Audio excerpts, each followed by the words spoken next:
हरीश खुराना जी। आदरणीय अध्यक्ष जी, सबसे पहले तो मैं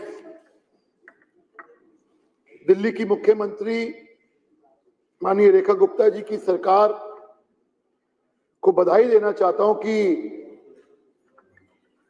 जो उन्होंने वादा किया था कि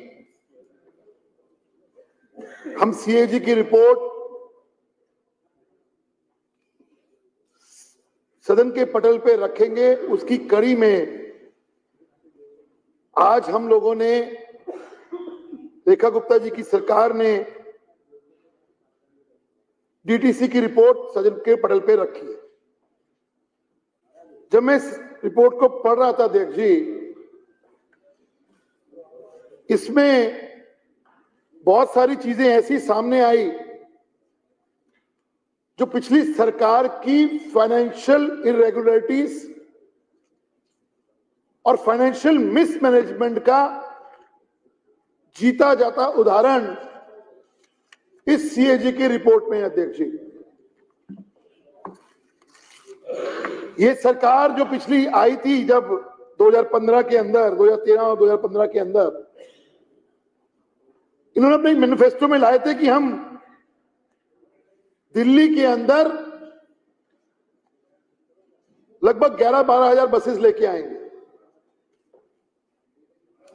लेकिन हालत यह थी, फाइनेंशियल मिसमैनेजमेंट का आलम यह था कि डीटीसी की बसेस जो इनको अपने बेड़े में शामिल करनी चाहिए थी, वो बसेस तो शामिल की नहीं,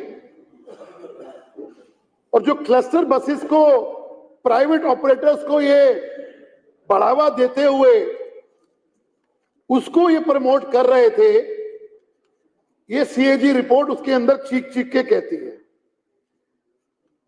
अध्यक्ष जी, 2015 के अंदर जब ये सत्ता में आए थे, मेरे सामने वाले आज की डेट में जो विपक्ष में बैठे हुए हैं, तब दिल्ली के अंदर डीटीसी बसेस के अंदर 4344 बसेस चल रही थी।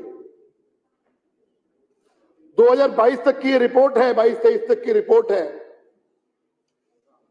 7 साल 8 साल के अंदर दिल्ली की आबादी तो बढ़ी, और मैं अगर ये अनुमान लगाऊं तो कम से कम 20 लाख तो आबादी बढ़ी होगी। लेकिन उस हिसाब से डीटीसी बसेस भी बढ़नी चाहिए। लेकिन आलम यह था कि 2015 के अंदर 4344 जो घट के 3937 बसेस रह गई 2022 आते आते। दावे बड़े बड़े किए गए सामने वालों ने। यहीं पे कई बार बयान दिया गया कि हम डीटीसी को हम ऑपरेटिंग एक लाभकारी वो बना के देंगे।